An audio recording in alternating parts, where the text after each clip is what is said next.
The Perseverance rover is filling up tubes just like this with rocky material from Mars, and it's my job to protect them. What kind of testing are we doing now to make sure that they survive their journey back to Earth? Let's take a look.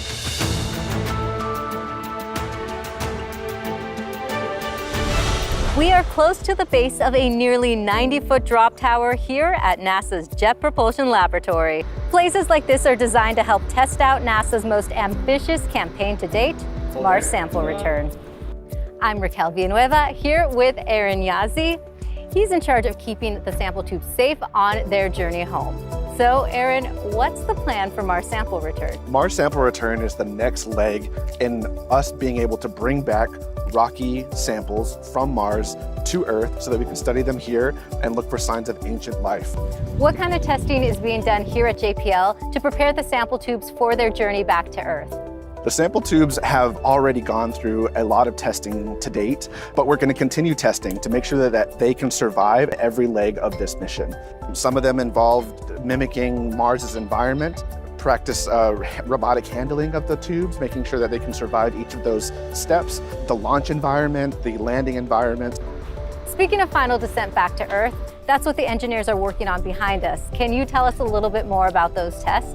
The tower behind me is actually able to mimic the event from when the canister holding the sample tubes will land back on Earth. One of the designs that we're currently testing out is what kind of crushable material we might want to use inside of that assembly.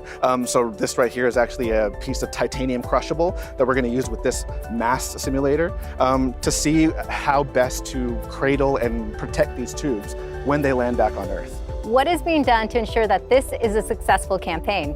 We are currently partnering with agencies across the US and around the world, the most predominant one being the European Space Agency.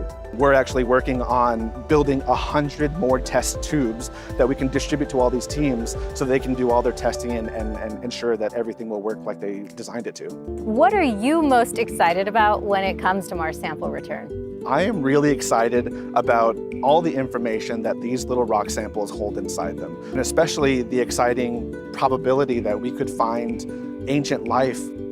For me personally, I come from an area in the US that looks like Mars. The Navajo Nation is a rocky desert landscape, and it really reminds me how similar rocky planets in our solar system can be.